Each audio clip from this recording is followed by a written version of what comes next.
great pleasure and honor to have Prime Minister Filip of Moldova in this house.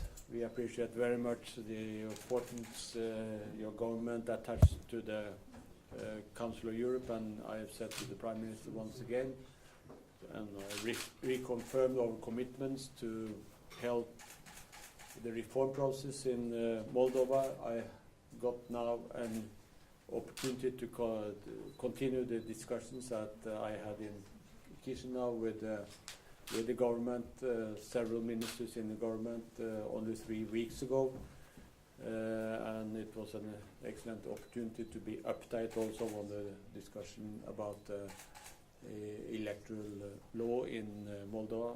So once again, I'm very pleased to have you here, and I give the floor to you. Okay.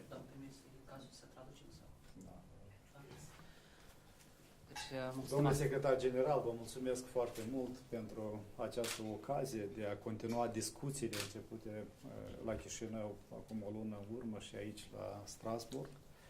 So, Mr. Secretary General, I would like to thank you very much for offering us the opportunity to continue discussions that we started a month ago here in Chișinău. Personal îmi face o deosebită plăcere să mă aflu aici, în Palatul Europei, unde drepturile omului reprezintă valoarea supremă, iar democrația și statul de drept sunt acasă. So it is a great honor and a great pleasure for me to be here at the Palais de l'Europe, where human rights represent a supreme value and where democracy and the rule of law are at their home. Vreau să vă mulțumesc încă o dată pentru participarea dumneavoastră personală la Chișinău, la lansarea planului de acțiune a Consiliului Europei pentru Republica Moldova, lucru care a însemnat foarte mult pentru noi, lucru care demonstrează încă o dată respectul Consiliului Europei pentru Republica Moldova. So once again, allow me to thank you for your personal participation in the launch of the action plan of the Council of Europe for the Republic of Moldova, the launch ceremony that has taken place in Chișinău. So that action plan shows the respect that the Council of Europe has for the Republic of Moldova and the commitment towards furthering our relations. Și obiectivul acestei vizite la Strasbourg îl constituie dezvoltarea și consolidarea parteneriatului între Republica Moldova și Consiliul Europei. Now, in terms of the objective for my visit in Strasbourg, the objective of my visit here is to further develop and further strengthen the partnership between Moldova and the Council of Europe. Republica Moldova se modernizează și acum trecem printr-o etapă largă de implementare a unei agende de reforme. So Moldova modernizes itself, and Moldova is in the process, is in the midst of implementing a broad reform agenda. Pornind de la reforme în mediul de afaceri, pornind de la reforme în sistemul social, sau fie că vorbim de instituțiile media, sau fie că vorbim de sistemul bancar, sau fie că vorbim de reforma administrației publice. So our reform agenda is very comprehensive. It includes reforming the business environment, the social sectors, the media, and also the other important sectors. Pentru Republica Moldova sunt vital importante aceste reforme, dar este și mai important pentru noi să ne convingem că aceste reforme sunt reforme corecte, sunt reformele cele care sunt necesare pentru noi. So including the banking sector reform, and these are vital reforms for our country, but at the same time it is important that we make sure that these reforms are indeed fair and will take the country in the correct direction. Și această siguranță poate să ne dea Consiliul Europei prin suportul și expertiza care o efectuează. And the Council of Europe is there to offer us the certainty and to provide assurances that indeed Moldova is on the right track with its reforms, and the Council of Europe is there to provide assistance and know-how and expertise that we highly appreciate. Acest lucru s-a întâmplat și atunci când am elaborat și aprobat strategia pentru reformarea sistemului justiției. So we received support and assistance from the Council of Europe in the process of designing our strategy for justice sector reform. Și acest sistem reformat deja ne oferă roadele sale și ne bucurăm de acest lucru. And our reformed judicial system is already producing results, and we are all benefiting from those results. La fel de important este și expertiza și opinia Consiliului Europei, dar în particular a Comisiei de la Veneția, asupra proiectului de lege de reformare a sistemului electoral. So of equal importance is the opinion and the expertise of the Venice Commission with respect to the electoral system of the country, and the bill to change the electoral system, which has been sent to the Venice Commission for their expertise.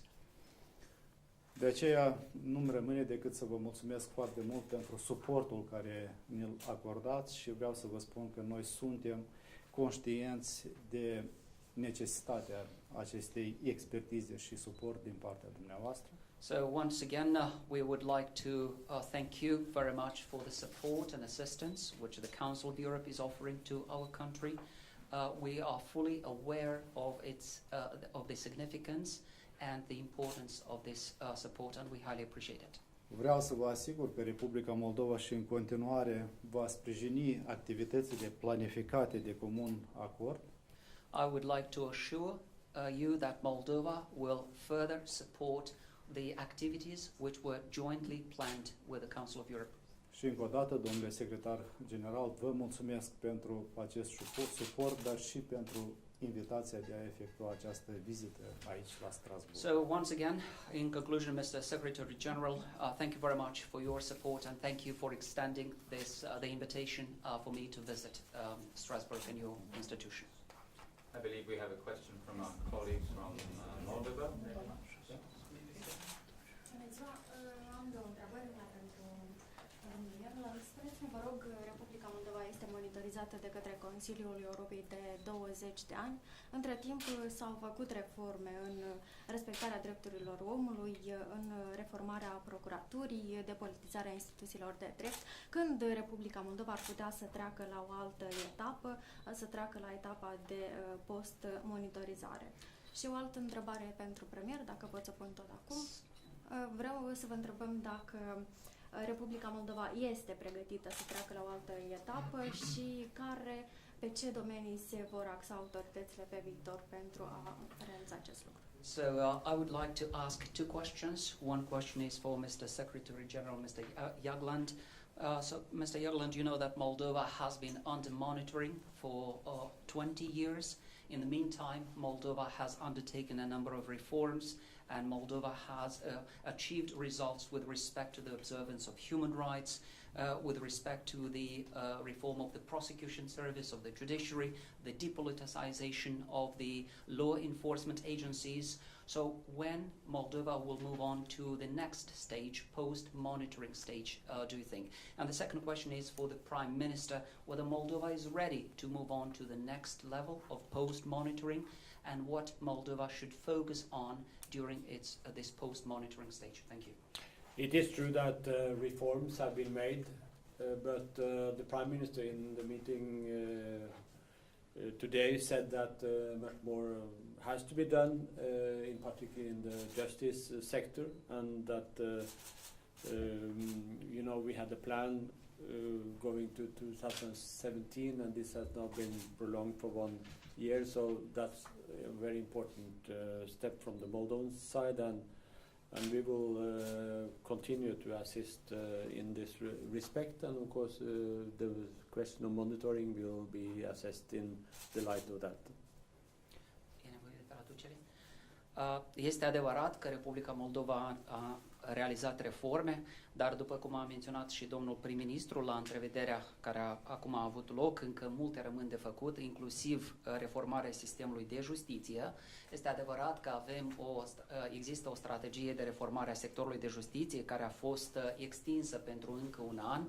Acesta este un pas important pe care Republica Moldova l-a realizat, dar cât privește Consiliul Europei, noi din partea noastră vom continua să oferim toată asistența necesară de care are Moldova în acest sens.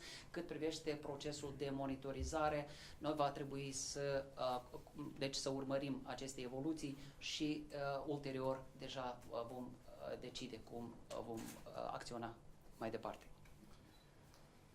Eu vreau să vă spun că încheierea procedurii de monitorizare pentru Republica Moldova reprezintă și un obiectiv care se regăsește în programul de guvernare actualului guvern pe perioada 2016-2018,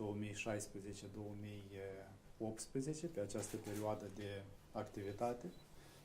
Noi acum suntem într-o procedură de follow-up a raportului prezentat de către coraportorii pentru Republica Moldova de la vizita trecută. Iată, curând vom avea în vizită cu raportorii în următoarea lună și luând în considerație progresele pe care le-a făcut Republica Moldova, și aici mă refer la această agendă de reforme care este una foarte largă și cuprinde practic toate domeniile. Desigur că cele mai importante sunt acelea care țin de respectarea drepturilor omului și de reforma sectorului justiției. Considerăm că raportul va fi unul pozitiv și sperăm că aceste eforturi ale noastre vor duce la încheierea etapei de monitorizare și trecerea la o altă etapă de post-monitorizare. Well, with respect to the monitoring process or monitoring procedure, I have to say that closing this monitoring procedure is an objective of the government, and this objective has been laid down in our government program for 2016-2018. Now, we are in the process of following up on the report of the previous co-rapporteurs mission to Moldova, and another mission by the co-rapporteurs will take place soon, and they will monitor the progress achieved by Moldova.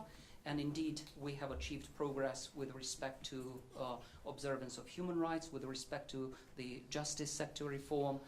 And considering these positive steps and considering our progress, I'm sure that there will be a positive report produced by the co-rapporteurs during the next round of assessment in the country, and we will be able to move on to the next stage of post-monitoring. There was one more question, I think. Iolanda Bădeiță, Radio Europa Liberă. Domnule prim-ministru, Moldova plătește o contribuție de 1% din produsul intern brut pentru faptul că este membru al Consiliului Europei și ca să profite de expertiza acestui corp de multiplelor corpuri de experți ale Consiliului Europei. Întrebarea este, prima mea întrebare ar fi, de ce nu țineți cont de opinia Comisiei Veneția câtă vreme ați solicitat această opinie? Iar a doua întrebare ar fi, dacă aveți un plan B pentru situația în care partenerii de dezvoltare Republicii Moldova vor opri finanțarea, având în vedere că au condiționat atât Uniunea Europeană cât și Fondul Monetar Internațional au condiționat ajutoarele macrofinanciare de respectarea opiniei Comisiei la Veneția. So I represent Radio Free Europe, and I have the following two questions for the Prime Minister. Mr. Prime Minister, Moldova is spending 1% of each GDP in contributions to the Council of Europe, and as a result you are benefiting from a lot of know-how, expertise from multiple experts of the Council of Europe. Now my question to you is, since you have requested the opinion of the Venice Commission, or why you're not respecting the opinion of these experts, of the Venice Commission in particular? And the second question is, do you have a plan B in case when the development partners of Moldova, in particular the European Commission and the International Monetary Fund, will suspend their macro-financial assistance to the country if Moldova does not abide by the opinions of the Council of Europe experts? Thank you. O să-mi permit să vă spun că jumătate din întrebarea dumneavoastră a fost formulată corect, dar jumătate nu. Este adevărat că noi am fost acei care am solicitat opinia Comisiei de la Veneția și nu am solicitat-o pur și simplu, dar pentru că am avut nevoie de recomandările Comisiei de la Veneția să ne asigurăm că odată aprobat acest proiect de lege, va fi o lege care va respecta în totalitate toate drepturile democratice a alegătorului și nu va permite abuzuri în timpul campaniei sau în timpul alegerilor. So, with respect to your question, I have to say that half of the question is correct, the other half is not correct. So, indeed, it was us who requested the opinion of the Venice Commission, and we requested this opinion with good reason, because we need the recommendation of this institution, because we want to make sure that once this law to change the electoral system is approved, that this law will fully respect the democratic rights of voters, both during the campaign and after the campaign. Dar partea necorectă a fost că dumneavoastră practic ați constatat că nu vom lua în calcul recomandările comisiei. Nu este adevărat. Noi pentru aceasta am solicitat și vă asigur că vor fi luate în calcul marea majoritate a recomandărilor Comisiei de la Veneția, astfel încât în final să avem un proiect de lege calitativ. And also we want to make sure not just rights are respected, but there will be no abuses after the adoption of this law. So this was the correct part of your question. Now, with respect to the second part, which is not correct, you said we will not take into consideration the opinion of the recommendations of the Venice Commission. This is not fair. This is not correct, because we will take into account most of the recommendations of the Venice Commission, and because we want to make sure that this law is approved by considering those recommendations. Cu referire la planul A sau B, vreau să vă spun că acest guvern are doar un singur plan.